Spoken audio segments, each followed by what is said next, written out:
ఈరోజు ముందుగా ఒకనాటి నన్నచోడుని రాజధాని వరయూరు, నేటి మొహిద్దీనుపురం గురించి, అక్కడి కలువపుణ్యేశ్వరాలయం గురించి తెలుసుకుందాం. కలుపన్న విరులు పెరుగన్, కలుకోడి రవంబు దిశల కలయగ చలగన్, పొలుచు వరయూరికధిపతి అలగు పరాక్రముడా డెంకనామాత్యుడన్. రాతిపొన్న చెట్టు పులతో వృద్ధి చెందగాను, కోడికూత దిక్కులు పిక్కటిల్లగాను, ఒప్పునట్టి వరయూరు అనే పురానికి నేను ప్రభువును, గొప్ప పరాక్రమవంతుడిని, దక్షిణ దేశానికి సూర్యుని వంటి వాడిని. నన్నచోరుడు తాను రచించిన కుమార సంభవం అనే కావ్యంలో తనను గురించి ఇలా చెప్పుకున్నాడు. నన్నచోరుడు 12వ శతాబ్దంలో పాకనాటిని పాలించిన చోడబల్లి రాజు యొక్క కుమారుడు. ఇతడు రాజకవి. ఈ పద్యంలో వర్ణించబడిన వరయూరు అతని రాజధాని. ఆ ఊరిలోని దేవాలయం కలుపొన్నేశ్వరాలయం. ఇందులోని రాతి పొన్న చెట్టు పూలతో ప్రకాశించగా రాతి కోడి పెద్దగా కూస్తుందని అభివర్ణించాడు. ప్రస్తుతం ఈ ఆలయం కల్పేశ్వరాలయం పేరుతో ప్రకాశం జిల్లా అర్ధవీడు మండలంలోని మొహిద్దీనుపురం గ్రామ సమీపంలో ఉంది. ఈ గుడిలోని ఒక రాతి స్తంభం మీద పొన్నపూలు, మరో స్తంభం మీద కోడి బొమ్మలు ఉన్నాయి. ఇవి కలుపొన్నగాను కలుకోడిగాను వర్ణించబడినాయి. ఇలాంటి ఆలయం దక్షిణ దేశంలో మరెక్కడా లేకపోవడం వల్ల నన్నచోడుని రాజధాని వరయూరు ఈ మొహిద్దీనుపురం అయి ఉండడానికి అవకాశం ఉంది. ఎందుకంటే ఈ గ్రామంలో నేటికి ఒక కోట బురుజు రాజుల నివాసానికి సాక్షిభూతంగా నిలిచి ఉంది. విజయనగర రాజుల పాలనానంతరం ఈ ప్రాంతం మహమ్మదీయుల దాడులకు గురైనట్లు చారిత్రక ఆధారాలున్నాయి. ఈ సందర్భంలో వరయూరు మొహిద్దీనుపురంగా మార్చబడి ఉండవచ్చు. చోళుల రాజధాని ఎక్కడున్నా వంశపారంపర్యంగా వరయూరు అని చెప్పబడుతున్నప్పటికీ ఇక్కడున్న ఊరు కొండను ఒరుచుకొని ఉండడం వల్ల కూడా ఆ పేరుండి ఉండవచ్చు.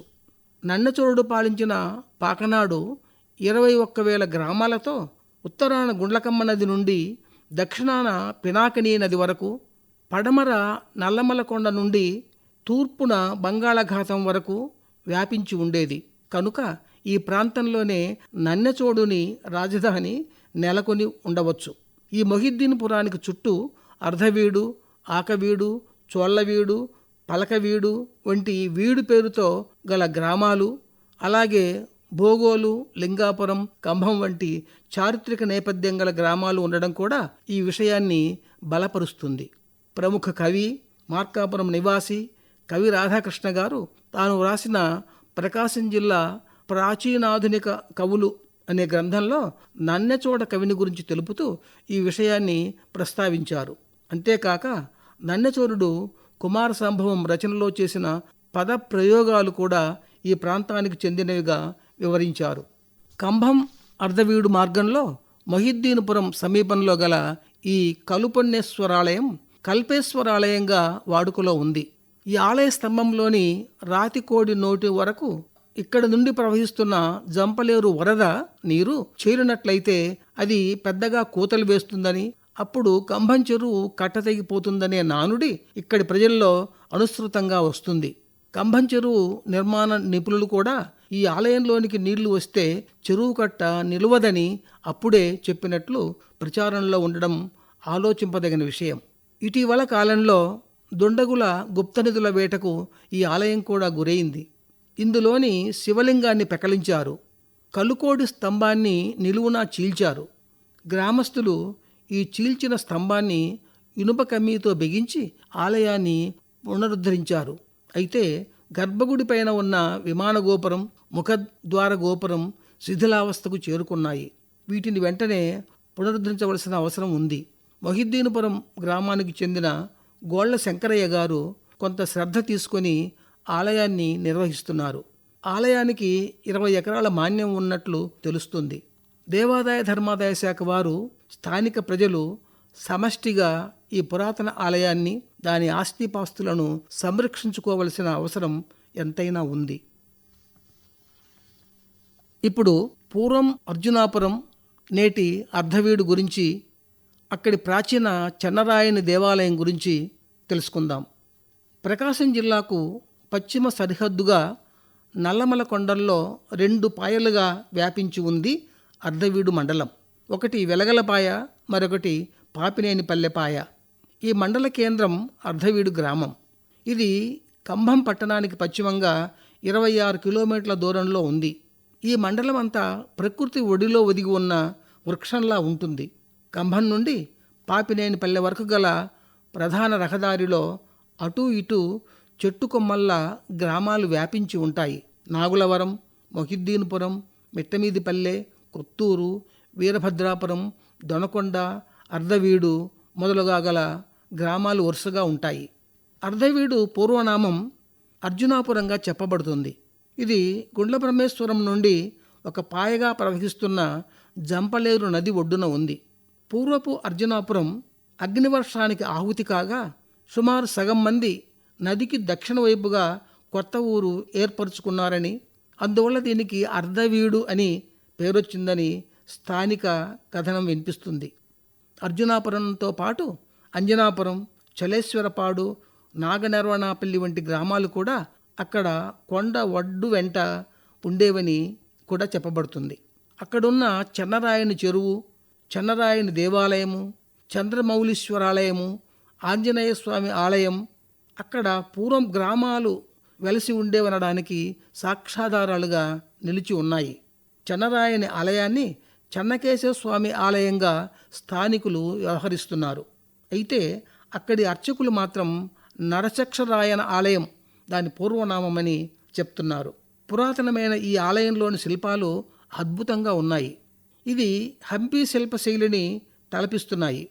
ఇక్కడ లభిస్తున్న 1-2 శాసనాలు పూర్తిగా శిథిలమై ఉన్నాయి. పురావస్తు శాఖ వారు కూడా వాటిని పరిశీలించలేకపోతున్నారు. అయితే ఒక రాతి గోడ మీద మాత్రం దొరకూరి తిమ్మయ్య ద్వారబంధ సేవశ్రీ అని లిఖించబడి ఉంది. దీనిని బట్టి కృష్ణదేవరాయల వారి మహామంత్రి తిమ్మరుసు పేరును ఈ ద్వారానికి పెట్టి ఉండవచ్చు. తిమ్మరుసు పేరు తిమ్మరాజుగాను, తిమ్మయ్యగాను కొన్ని శాసనాల్లో కనిపిస్తుంది. మార్కాపురం శ్రీ లక్ష్మీ చెన్నకేశవ స్వామి వారి ఆలయంలో తిమ్మరాజు శిల్పంతో పాటు శాసనంలో కూడా ఆయన పేరు తిమ్మరాజుగా ఉటంకించబడి ఉంది. కనుక ఈ ఆలయం కూడా విజయనగర రాజుల కాలంలో నిర్మించబడిందని చెప్పవచ్చు. ఈ ఆలయ ప్రాంగణంలో ఉన్న చంద్రమౌళీశ్వరాలయం కూడా పురాతనమైనదిగానే కనిపిస్తుంది. నిర్మాణ సారూప్యం కూడా కలిగి ఉంది. ఈ ఆలయాలు గర్భగుడి, అంతరాళం, మధ్యరంగం, తూర్పు ముఖద్వారంతో ఆగమశాస్త్రానుగుణంగా నిర్మించబడి ఉన్నాయి. మధ్యరంగంలోని 4 స్తంభాలలో 2 మీద రామాయణ గాథలు, 2 మీద భారత గాథలు చెక్కబడి ఉన్నాయి. రాతి గోడలపై శిల్ప నైపుణ్యం అద్భుతంగా ఉంది. ఉత్తర దక్షిణ ద్వారాలు కూడా ఉన్నాయి. చెన్నరాయని ఆలయంలో కేశవస్వామితో పాటు లక్ష్మీదేవి అమ్మవారు, బాలనాగేంద్రుడు వెలసి ఉన్నారు. చంద్రమౌళీశ్వరాలయంలో శివలింగంతో పాటు పార్వతీ అమ్మవారు, విఘ్నేశ్వరుడు, వీరభద్రుడు కొలువై ఉన్నారు. ఈ ఆలయాలు శిథిలావస్థకు చేరుకున్నాయి. దానికి తోడు గుప్తనిధుల కోసం దొండగులు తవ్వకాలు జరిపారు. స్వామివారి విగ్రహాన్ని పెకలించి ప్రక్కన పెట్టారు. ఆలయ పునరుద్ధరణ కోసం స్థానికులు ప్రయత్నిస్తున్నా సఫలం కావడం లేదు. పూర్తిగా రాతి కట్టడం కావడంతో వ్యయప్రయాసలతో కూడుకొని ఉంది. అరుదైన ఈ ఆలయ శిల్ప సంపదను సంరక్షించుకోవడానికి ప్రభుత్వం కూడా చొరవ చూపవలసిన అవసరం కనిపిస్తుంది. పూర్వం అర్ధవీడు గ్రామం చుట్టూ కందకం ఉండేదని, అది జంపలేరు నది ప్రవాహం వల్ల బూడిపోయిందని స్థానిక పెద్దలు చెప్తున్నారు. ఈ గ్రామ సమీపంలోనే పాపినేనిపల్లె, బొల్లుపల్లి, అచ్చంపేట, వెలగలపాయ, ఆరవీటికోట, ఆకివీడు, చోళ్లవీడు, అనుమలవీడు మొదలుగా గల గ్రామాలు ఉన్నాయి. వీటి పేర్లను బట్టి కూడా ఇది రాజుల పరిపాలన కాలంలో ఏర్పడినవని తెలుస్తుంది. పాపినేనిపల్లె పూర్వనామం పాపినేమిపల్లె అయి ఉండవచ్చు. నేమి అంటే అడవి అనే అర్థంలో ఇది ఒక ముని ఆశ్రమం కూడా అయి ఉండవచ్చు. ఇక్కడి నుండి గుండ్లబ్రహ్మేశ్వరానికి అడవి మార్గం ఉంది. అలాగే వెలగలపాయ అనేది వెలగ చెట్లు ఎక్కువగా ఉండే ప్రాంతం అయి ఉండవచ్చు. అర్ధవీడు పూర్వనామంగా చెప్పబడే అర్జునాపురం కూడా అర్జున వృక్షాలు అంటే మద్ది చెట్లు ఎక్కువగా ఉండే ప్రాంతం అయి ఉండవచ్చు. మనకు వృక్షనామాలతో గ్రామనామాలు రావడం పరిపాటియే కదా. అర్ధవీడు గ్రామంలో శ్రీ గంగా పార్వతీ సమేత కాశీ విశ్వేశ్వర స్వామి వారి ఆలయం కూడా ఉంది. ఇది జంపలేరు నది ఒడ్డున ప్రశాంత వాతావరణంలో సువిశాల ప్రాంగణంలో నిర్మించబడింది. ఈ ఆలయంలోని శివలింగాన్ని కాశీ నుండి తెచ్చి ప్రతిష్ఠింపబడడం విశేషం. ఈ ఆలయ ముఖద్వారాన్ని ఈ గ్రామం నుండి అమెరికా వెళ్లిన ప్రొఫెసర్ మునగాల శంకర్రెడ్డి గారు నిర్మింపజేయడం అభినందనీయం. అలాగే విశ్రాంత ఉద్యోగి శ్రీ అన్నంరాజు జనార్దన్ రావు గారి ఆధ్వర్యంలో ఈ గ్రామంలో శ్రీ సాయిబాబా దేవస్థానాన్ని నిర్మింపబడడం కూడా సంతోషించదగ్గ విషయమే. ఈ విధంగా ఈ గ్రామంలో ఒకవైపు పురాతన వాతావరణంతోనూ మరోవైపు అధునాతన వాతావరణంతోనూ వింత వైభవాన్ని సంతరించుకొని ఉంది. మండల కేంద్రంగా అర్ధవీడు గ్రామం అభివృద్ధి చెందుతుంది. జంపలేరు నది ఒడ్డున ఉన్నందున చెన్నరాయని చెరువు ఆధారంగా ఇక్కడ వ్యవసాయం ప్రధాన వృత్తిగా ఉంది. అప్పుడప్పుడు వర్షాభావం వల్ల కరువు కాటకాలు సంభవిస్తున్నాయి.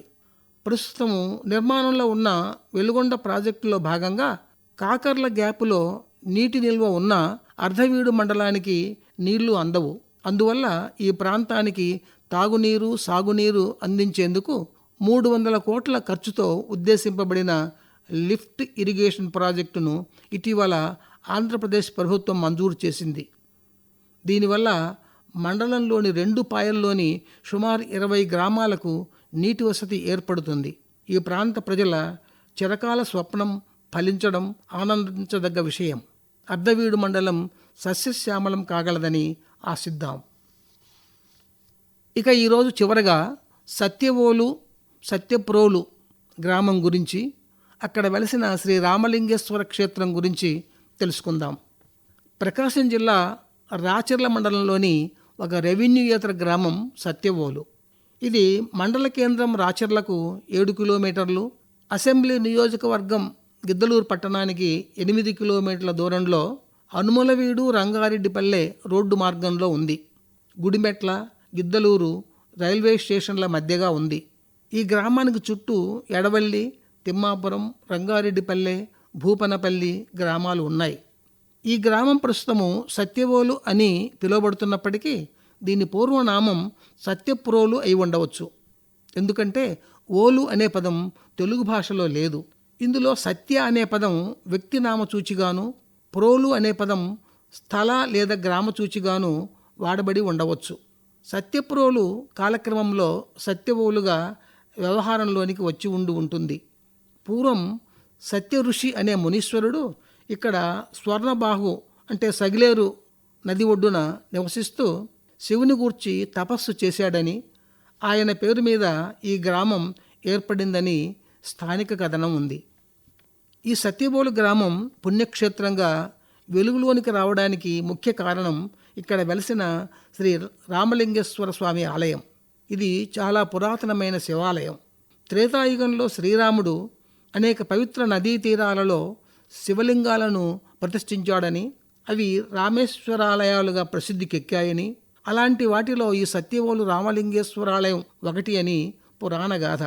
పాండవ అభిమన్యుని మనుమడు పరీక్షిత్తు మహారాజు కుమారుడైన జనమేజయుడు శృంగుని శాప కారణంగా కలిగిన సర్పదోషం పోగొట్టుకోవడానికి దక్షిణాదిన గల అనేక రామేశ్వరాలయాలతో పాటు ఈ రామేశ్వరాలయాన్ని కూడా దర్శించాడని ప్రతీతి. ఇక ఈ దేవాలయ చారిత్రక నేపథ్యం చూసినట్లయితే క్రీస్తశకం 543-757 సంవత్సరాల మధ్య బాదామి చాళుక్యులు ఈ ప్రాంతాన్ని పాలించినట్లు శాసనాల ద్వారా తెలుస్తోంది. వీరిలో గొప్పవాడగు గుణగ విజయాదిత్యుడు ఈ సత్యవోలు క్షేత్రంలోని రామలింగేశ్వరాలయాన్ని, ఆ వంశంలోని మరో రాజు చాళుక్య భీముడు భీమలింగేశ్వరాలయాన్ని నిర్మించినట్లు డాక్టర్ తోళ్లమడుగు గోవిందయ్య గారు ఈ క్షేత్ర స్థల పురాణంలో పేర్కొన్నారు. క్రీస్తశకం 7-8 శతాబ్దాల మధ్య అలంపురం, మహానంది, సత్యవోలు, సురభేశ్వర కోణంలోని శివాలయాలను చాళుక్య విజయాదిత్యుడు కట్టించినట్లుగా అలంపురంలోని బ్రహ్మేశ్వరాలయంలో వేయించిన శిలాశాసనం వల్ల తెలుస్తుందని కూడా వివరించారు. సత్యవోలు శివాలయం పూర్వం అనేక ఉపాలయాలతో కూడిన ఆలయ సముదాయం. ఇందులో రామలింగేశ్వరాలయం, భీమేశ్వరాలయం ప్రధానమైనవి. వీటిని జాతీయ వారసత్వ సంపదగా భారత ప్రభుత్వం గుర్తించింది. ఆర్కియోలాజికల్ సర్వే ఆఫ్ ఇండియా జాతీయ ప్రాముఖ్యత స్మారక చిహ్నాలుగా వర్గీకరించింది. ఈ శాఖ పరిశోధకులు సౌందరరాజన్ గారు సత్యవేలులో ప్రాచీన ఆలయ సముదాయం ఉన్నట్లు, క్రమంలో అవి జీర్ణమైపోగా చాళుక్యులు రాతి ఆలయాలను నిర్మించినట్లు వెల్లడించారు. ఈ ఆలయాలను దర్శించిన ఫెర్గూసన్ అనే విదేశీ చరిత్రకారుడు ఇక్కడి శిల్పకళా నైపుణ్యానికి ఆశ్చర్యపడి దీనిని చాళుక్య శిల్పశైలిగా అభివర్ణించాడు. సత్యవేలులోని శివాలయాలు ఆగమశాస్త్రానుగుణంగా నిర్మించబడ్డాయి. నలుచదరపు గర్భాలయం, సన్నని అంతరాళం, మధ్యన పెద్ద మండపం, ముందు అగ్రమండపం వరుసక్రమంలో ఉన్నాయి. ఇంకా ఇక్కడ పరశురామాలయం, విఘ్నేశ్వరాలయం, కాత్యాయని ఆలయం, నాగబంధాల ఉపాలయాలు ఆదరణ లేక శిథిలావస్థకు చేరుకున్నాయి. ఈ సత్యవేలు క్షేత్రాన్ని చుట్టుపక్కల గ్రామస్తులే కాక దూర ప్రాంతాల వారు కూడా వచ్చి దర్శిస్తుంటారు. సంక్రాంతి, మహాశివరాత్రి, ఉగాది వంటి పర్వదినాల్లోనూ కార్తీక మాసం అంతాను అఖండంగా ఉత్సవాలు జరుపుతారు. ప్రాచీనమైన ఈ ఆలయ విశిష్టతను కాపాడుతున్న ఈ గ్రామ ప్రజలు, ధర్మకర్త శ్రీ పాలగుల్ల రంగారెడ్డి, ఆలయ పూజారి శ్రీ తాటిచెర్ల సాయిబాబా, ఈ ఆలయ తల పురాణం రచయిత డాక్టర్ తోళ్లమడుగు గోవిందయ్య గారు అభినందనీయులు.